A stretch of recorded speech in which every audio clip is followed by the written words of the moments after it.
Do do do do do do do do do. Hey, how you doing there? Greetings and salutations on this fine evening. You know, there's about 10 million commentaries written on Plato's cave, and they all miss a lot of really important stuff. And I actually wanted to talk about this. There's a diagram, and it's in the description below. It's on a primer of the Theurgy of Liberation. It's a 20-page article that I've written.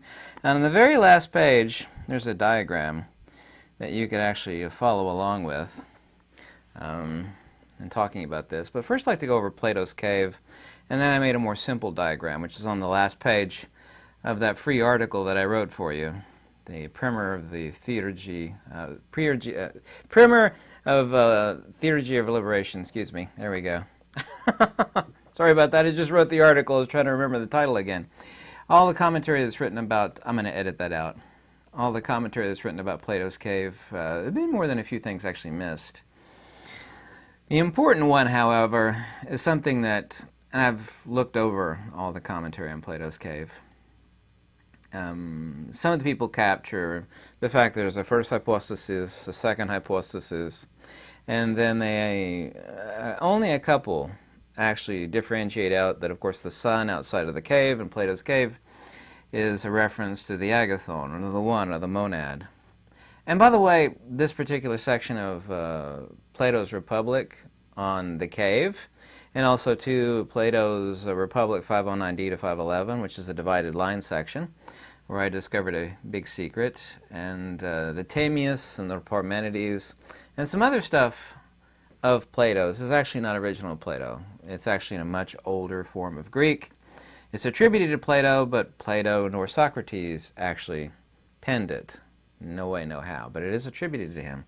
But what people miss in Plato's cave analogy, and it's the same image that I created on the last page of that article I just got done writing, is that there are two sources of light and there are two darknesses. Now, it is the case that, of course, darkness is not a thing. Darkness is an absence of light. But there's two of these within Plato's cave. The first one on the second hypothesis is that there's a fire right after the cave entrance. There's actually a fire inside of Plato's cave, which is the second hypothesis. Yes, this is the eidos, the fire or the nous. And then there is, right after that, there is a person crouched behind a wall, a puppeteer with a hand and a puppet. And apparently, the light from the fire is casting, of course, the shadow of the puppets on the cave wall that the prisoners are looking at, which, of course, is a representation for ontos, or being. They're actually mesmerized by the shadow puppets on the wall. Of course, the puppet shadow and its shape is the mimesis and the hyle, which is the matter. But the actual sunlight itself, which is completely outside of the cave, is not seen by anybody until, of course, liberation and wisdom occurs, and the person in Plato's cave analogy, which is not original to Plato at all, steps outside of Plato's cave, and he actually sees the dark light.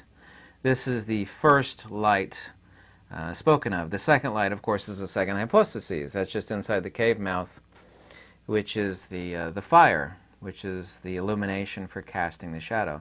There are two illuminations and there's two shadows. Now, the first one, of the monad, which is the sun outside of the cave, as far as the philosophy and metaphysics of Pythagoreanism and of monism, is the principle and the attribute. Yeah. There's light and illumination. There's the first two digits of the Fibonacci sequence are 1 and 1. Those two collectively are the principle and attribute of the agathon. This is the primary darkness of the absolute. This is the unseen one, which lays underneath all phenomena. It sits counter to all Cartesian phenomena, things with mass and magnitude, things that have a beginning in time and things that have an end in time. All of this, of course, is the world of phenomena. This is the first darkness. Yes, that's the first darkness. The second darkness, and my diagram is better than having to imagine, the sun and Plato's cave and the fire and the puppet master and the puppet and the prisoner and the shadow being cast on the wall. There's light and there's light's illumination, because that which the agathon, or the one, i.e. the monad, is not different than, but it is the principle of. And this is the dark light of the absolute. This thread, by the way, the ancient Pali word for thread is sutra. That's in Sanskrit. The Pali word is sutta. That's what actual sutra means. It's the thread of the tapestry of which wisdom is actually woven. It is found all throughout monistic metaphysics, both Egyptian, Greek, Indian, Advaita Vedanta, original Buddhism, on and on and on and on. And without actually understanding this, people think that that diagram on the article that I just wrote for you, THEURGY of Liberation, a primer thereof, is somehow hyper-esoteric.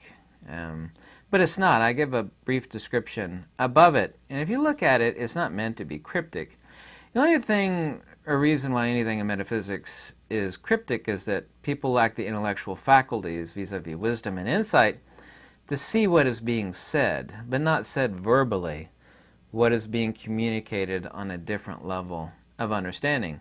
This, of course, is the whole premise behind why all ancient Egyptian hieroglyphic translations, I got that word wrong there for a second, I get it wrong, I mispronounced it. This is what I get for drinking chocolate milk before doing this video.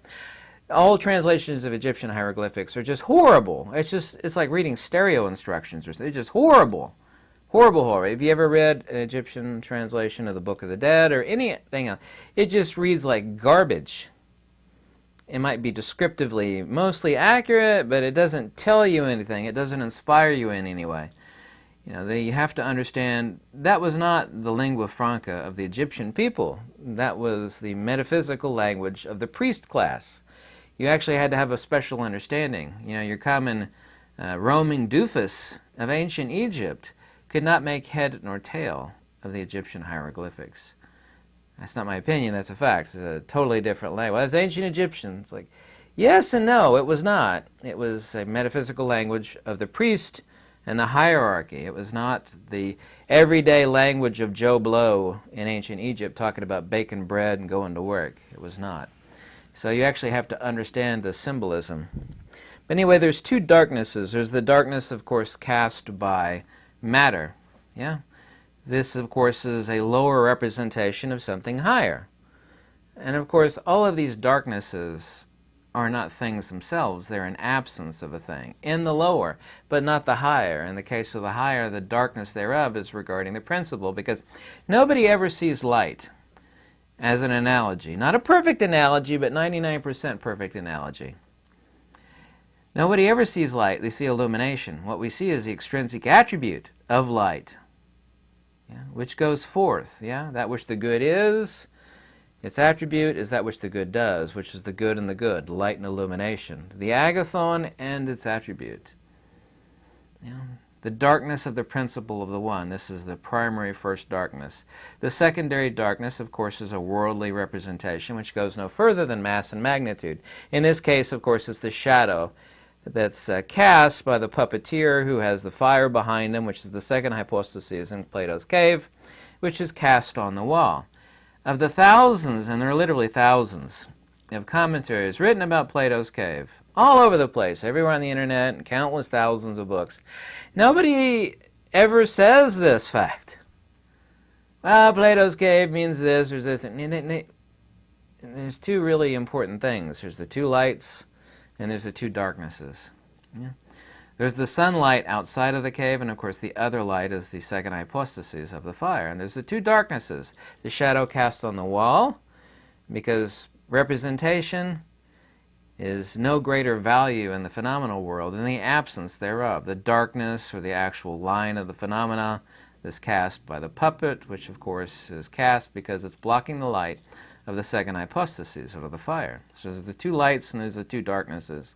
If you actually understand the first 5 digits of the Fibonacci sequence from the standpoint of metaphysics, you really have a genuine primer of all monistic metaphysics: Pythagoreanism, ancient Egyptian, Plotinus, Proclus, Numenius, Syrianus, Damascus, Advaita Vedanta, principal Upanishads, original Buddhism. You cannot understand it without understanding that.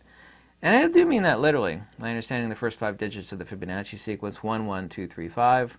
That's actually the original, or the source for a trinity, by the way, those first two. Because the first two are 1 and 1, the principle and attribute of the agathon, i.e. the absolute. 2 and 3, mass and matter. Yeah?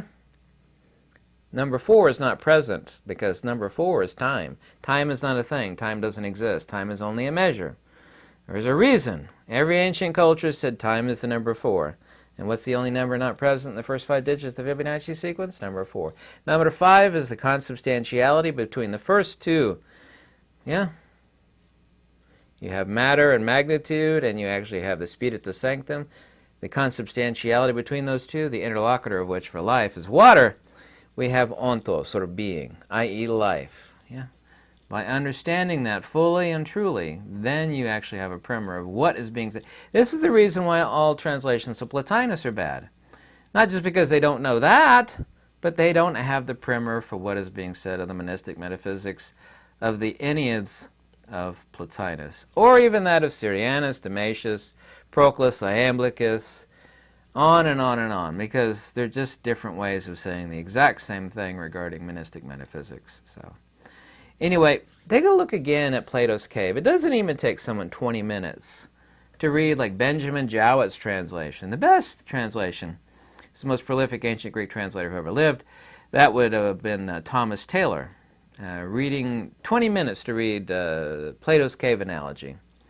Except this time look at it with a clear, lucid mind of what is being said, and recognize the two lights that are in there and the two darknesses. However, the original, the absolute light of the agathon is darkness itself, because it is the unseen one that sits under mass and magnitude, because nobody sees light. We see illumination, not light. Light is a principle. Nothing on this earth ever sees light. We see the extrinsic attribute of light. That which light is that which light does. This, of course, is where we get into completely eliminating this idea of original sin, downfall, first cause, prima causa, because all forms of creationism, they suffer this intellectual fallacy and philosophical, metaphysical fallacy of original sin or first cause, blah, blah, blah. It's all the same thing, prima causa. Different takes on the exact same principle, which does not exist. There is no first cause. There is first attribute. But it is not something different, nor is it a blame to be placed upon anyone or anything. This is the reason why the ancient Greeks called it ananke, and they called it dolma, and they called it the euristos dias.